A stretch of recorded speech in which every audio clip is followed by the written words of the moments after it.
Media reporter के तौर पे यहाँ प्रेस ब्रीफ नहीं कर रहा हूँ। एक लाइसेंस से 2 फार्मेसी चैनलों को अरेस्ट करो, पूरा डिस्ट्रिक्ट वाइज चेक होगा। यहाँ कोई मजाक नहीं करना है। मेडिसिन एंड ऑल का लेकर मोनोपोली चल रही है, सिंडिकेट चल रहा है हमें, तो हेल्थ को लेकर तो सिंडिकेट होना नहीं चाहिए। किसने आपको परमिशन दिया फार्मेसी को बंद कराने के लिए? आज आप रिन्यू कर लो या कल रिन्यू कर लो, परसों का सजा तो आपको मिलेगा ही मिलेगा। Good evening Arunachal Pradesh. आज मैं ताकम सोनिया एक मीडिया रिपोर्टर के तौर पे यहाँ प्रेस ब्रीफ नहीं कर रहा हूँ। मैं आज अरुणाचल प्रदेश को रिप्रेजेंट करने के लिए किसी इशू पर बात करने के लिए आया हूँ। और आप सभी को पता होगा कि अभी अरुणाचल प्रदेश में हेल्थ को लेकर के हमने जो है कवर किया था, उसके मुताबिक हेल्थ में कौन कौन सा इश्यूज है, इसको हमने एक कमिटी गठन किया है।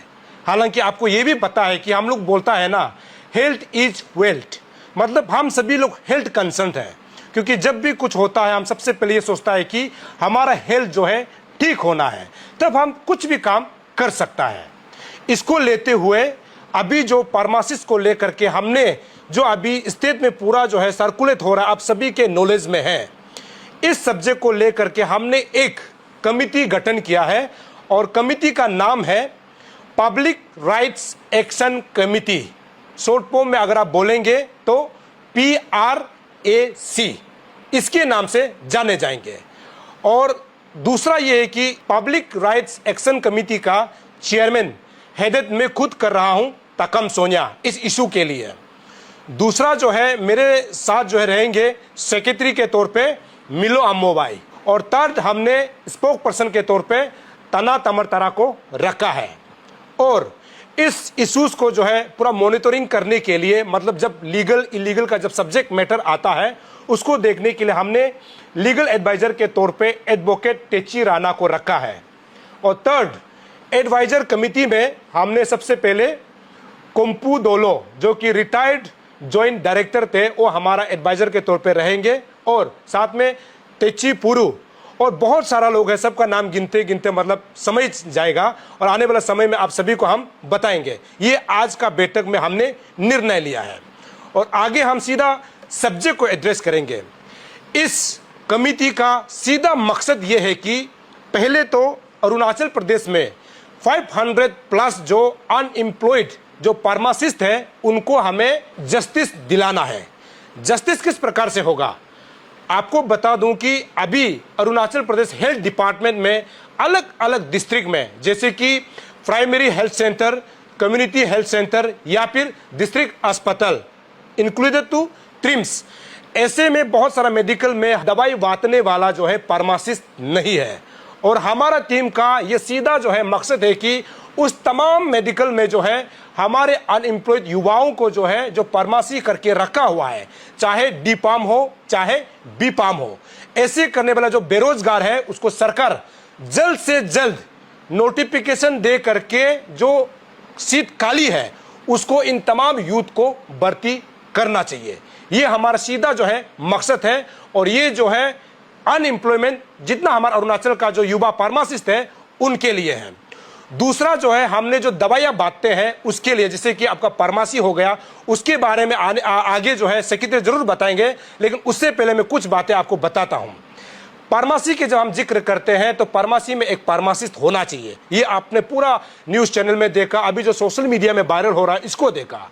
तो इसको लेते हुए हमने सिर्फ 2 पॉइंट एजेंडा रखा है। एक तो है हमारा अनएम्प्लॉयमेंट लोगों को सरकार जल्द से जल्द इन लोगों को जो है रिक्रूट किया जाना चाहिए।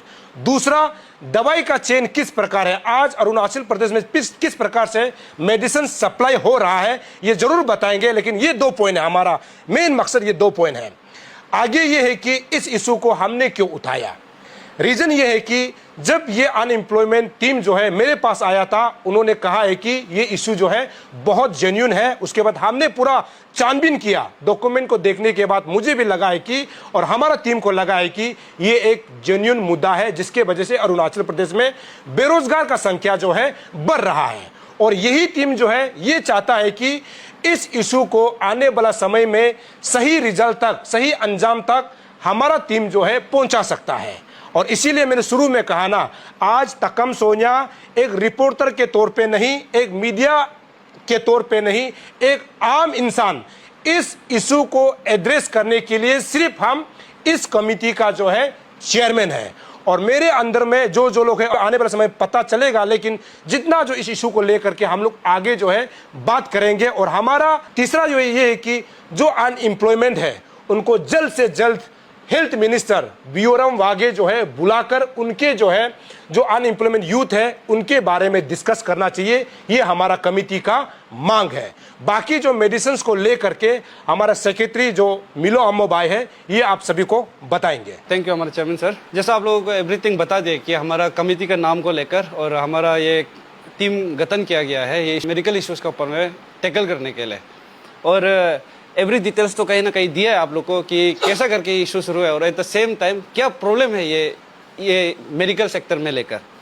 तो उसी का कनेक्टेड कहीं ना कहीं फार्मासिस्ट के थ्रू से कनेक्टेड ये मेडिसिन को लेकर, क्योंकि मेडिसिन ही है कहीं ना कहीं कल को जाके आपका जान बचाने में काम आता है। और वो मेडिसिन प्रॉपर है भी कि नहीं, या सप्लाई प्रॉपरली हो रहा है कि नहीं, और जो हमारा यहाँ का अरुणाचली आदमी लोगों के लिए जो यहाँ का मेडिकल लोग के लिए सप्लाई होना चाहिए था वो प्रॉपरली हो रहा है कि नहीं, उसके ऊपर में लेकर आप लोग को अभी हम थोड़ा सा हल्का सा हाईलाइट कर देता है। पूरा होल डिटेल में नहीं जाएगा, उसको धीरे धीरे आप लोग को एवरीथिंग फर्निश करेगा थ्रू डॉक्यूमेंट्स के थ्रू से। अभी हम लोगों को जितना डॉक्यूमेंट्स मिला आरटीआई करके लाइसेंस का बेस में या बोलो आपका कुछ डिटेल्स का बेस में, उसी को लेकर आप लोग को हल्का से हम हाईलाइट कर देता है।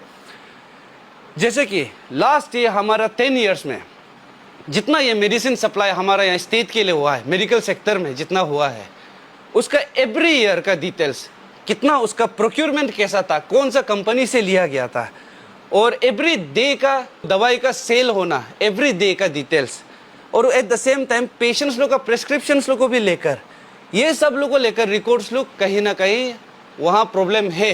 क्यों प्रॉब्लम है बोलता है बोलने से आप भी देखिए, सरकार कभी भी मेडिकल में ऐसा होगा ही नहीं कि सिर्फ 1-2 सेलेक्टेड बीमार के लिए दवाई भेजेगा। कहीं ना कहीं एवरी बीमार के लिए दवाई बेचता ही है, और वो दवाई हमारा सरकारी हॉस्पिटल और सरकारी इवन ये आपका फार्मेसी लोग में भी मिलता है कि नहीं, वो चीज़ हम लोग को जानना बहुत जरूरी है। सरकार सभी बीमार के लिए बेचता है, लेकिन आप लोगों को भी पता होगा, हम लोग खुद भी फेस करते हैं ये चीज़ को। जब भी गवर्नमेंट हॉस्पिटल में जाएगा कभी भी आप लोगों को 1-2 हज़ार से एबव वाला दवाई तो मिलता ही नहीं है, लेकिन उसका एक वाल को छोड़ के जस्ट एक वाल का फासला होगा ये साइड में प्राइवेट क्लिनिक में, लेकिन आपको सब दवाई मिल जाता है। इसीलिए ये दवाई का भी कितना प्रोक्योरमेंट, जितना रजिस्टर्ड रिकॉर्ड्स सब वगैरह कहीं ना कहीं ये मेडिकल के थ्रू से और जितना ये डिपार्टमेंट के थ्रू से आता है, ये सब को भी लेकर हम लोग इंक्वायरी करेगा, और इसका भी अभी कर रहा है, कागज बस मिलना बाकी है। और एट द सेम टाइम आपका जो दवाई है वो दवाई भी एक जेनेरिक मेडिसिन बोल के होता है, जिसको वो होता है आपका फर्स्ट कॉपी वाला मेडिसिन, जो ओरिजिनल मेडिसिन होता है उसका सिमिलर मिलने वाला सस्ता कॉम्पोजिशन वाला मेडिसिन होता है। तो वो दवाई तो नहीं दिया जा रहा है। एवरीथिंग को लेकर डिटेल्स हम लोग आप लोग को फर्निश करके दिखाएगा कहीं ना कहीं। और दूसरा बात, फिर यहाँ इवन ये भी सुनने में आ रहा है कि फार्मेसी का जो लाइसेंस होता है, लाइसेंस यहाँ का नहीं हो के बाहर का वाला लाइसेंस को भी यहाँ में यूज कर रहा है बोल के, आई मीन बाहर अरुणाचल से बाहर वाला लाइसेंस को भी यहाँ यूज कर। और दूसरा इवन फार्मेसी में भी जो फार्मासिस्ट होता है उन लोग डिग्री किया वाला है कि नहीं, इसका भी क्लियर नहीं है उसमें। बहुत लोग तो मैक्सिमम लोग तो क्या है कि विदाउट बी फार्मा या फार्मा में डिप्लोमा भी नहीं करके, कुछ भी डिग्री नहीं होके, ऐसा वाला लोग भी बैठा हुआ है। जैसे सेल्समैन, जैसा सेल्समैन के लिए कोई भी क्वालिफाई हो जाएगा, लेकिन प्रॉपर दवाई बेचने के लिए कोई भी क्वालिफाई नहीं होता है, उसके लिए प्रॉपर डिग्री का जरूरत होता है। तो एवरी जितना यहाँ में 500+ मेडिकल सर्विस सेंटर्स लोग है, जिसमें भी फार्मेसी का रिलेटेड जितना है, वहाँ हम लोग का प्रॉपर फार्मा डिग्री करने वाला है कि नहीं, इसको भी हम लोग चेक करेगा। आप लोग ये भी सोच रहा होगा कि जो अभी फार्मासिस्ट वाला लुक है और जो ये मेडिकल सेक्टर लुक से रिलेटेड वाला लुक है, अब तक ये इशू के बाद भी आप लोग सोच रहे हो कि अब भी जो रिन्यू करेगा ये लाइसेंस लुक को, इससे होने वाला नहीं है।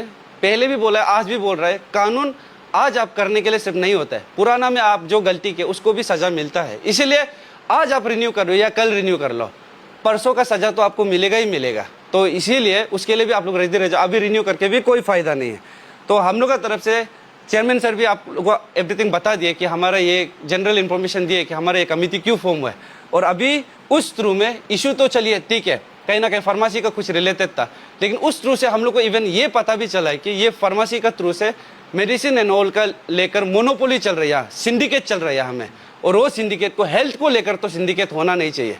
कुछ अलग चीज हो सकता है, लेकिन हेल्थ एवरी इंसान से जुड़ा हुआ होता है। यहाँ कोई ट्राइबल नॉन ट्राइबल का बात भी नहीं है, बात है कि ह्यूमन राइट्स का, बेसिक ह्यूमन राइट्स का, राइट टू लाइफ का बात है। तो इसको लेकर नो कॉम्प्रोमाइज, ये बेसिक फंडामेंटल राइट्स है, राइट टू लिव। तो इसको लेकर कोई मजाक नहीं होगा। तो इसीलिए हमारा कमिटी आज चेयरमैन सर के थ्रू से हम लोग मीटिंग करके फॉर्म किया है। तो उसको लेकर आगे आप लोग को डिटेल्स धीरे धीरे कर करके एवरी काला चित्ता यहाँ का खोलेगा। तो मेरा तरफ से जितना आप लोग को इन्फॉर्मेशन देना था, रेस्ट हमारा स्पोक्स पर्सन का तरफ से आप लोग को एक मैसेज। गुड इवनिंग सभी को। आप लोग सभी देखा होगा, हमारा कुछ मुद्दा जेन्युइन होने से ही हम लोग अपना समय को साइड में रख के हम लोग ऐसे कमेटी फॉर्म करता है। ये चीज़ को हमारा पब्लिक समझना होगा। और आप लोग अपना अपना काम करने से भी, हम लोग का जैसा आदमी जब निकाल के आते तो कुछ सोच के ही आता होगा, इसलिए आप लोग का समय भी हम लोग को दीजिएगा जब जब हम लोग को ज़रूरी होगा। देखिए, हमारा चेयरमैन और जीएस सर तो बता चुका है क्या क्या करना है, क्या क्या नहीं करना है। अभी मैं आप लोगों को कुछ एक बात बता दूं। गया हुआ कुछ दिन पहले आप लोग सभी ने देखा होगा कि मैक्सिमम फार्मेसी जो 7 डाउन था, उसको किसने कराया था? कुछ वीडियो में ये हमारा चेयरमैन साहब का भी नाम निकाल रहा था। ठीक है, चलो वो सब बात का दूध पानी का पानी हो जाएगा। उसको किसने बंद कराया था और क्यों बंद करने का मजबूर हुआ था? फार्मासिस्ट लोग, चाहे वो नॉन एपीएसटी हो वो या एपीएसटी हो, हमको उनसे मतलब नहीं है। अरुणाचल में उस दिन भी मैंने कहा था, इतना टॉप यूनियन लोग है, इतना स्ट्रॉन्ग ऑर्गेनाइजेशन लोग है।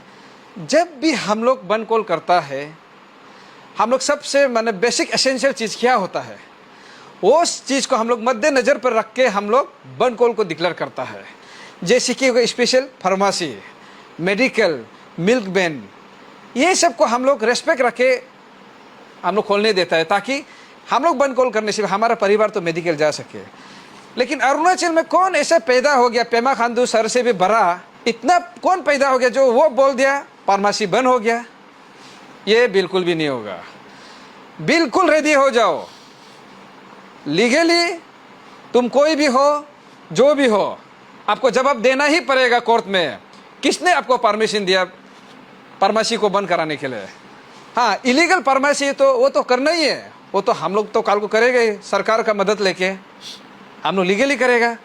लेकिन ऐसा यहाँ में कोई भी कुचरा मुचरा यहाँ यूनियन बनाएगा, ऑर्गेनाइजेशन बनाएगा अपना बिजनेस के लिए, और कोई भी एरा गेरा बात करके आप फार्मेसी को बंद कराएगा, तुम लोग फार्मेसी बंद कराए क्या? हमारा बेटा बेटी लोग क्या वो फार्मेसी में जाके दवाई नहीं खरीदेगा? आप जस्ट इमेजिन करके देखो, जिस समय आप लोग फार्मेसी बंद किया, उस समय हम लोग का कोई रिलेटिव, हमारा बच्चा लोग जाके अगर दवाई नहीं मिलकर कुछ हादसा हो जाने से बचना था? कोई नहीं बचना था, हम बता रहे। इसलिए जो लीगली तौर पर होता है, हमारा कमेटी का जो लीगल एडवाइजर है, वो आपको कोर्ट में बुलाएगा किस लिए बंद कॉल किया था। अभी भी समय है, कौन 7 डाउन करने के लिए बोला था उसको आप लोग नाम को बताना पड़ेगा। यहाँ में ऐसा नहीं है कि कोई नॉन एपीएसटी बिजनेस करके दुकान बंद किया, 7 डाउन किया, हम लोग उसको टारगेट है, ऐसा नहीं है। आप लोग नाम को बताइए।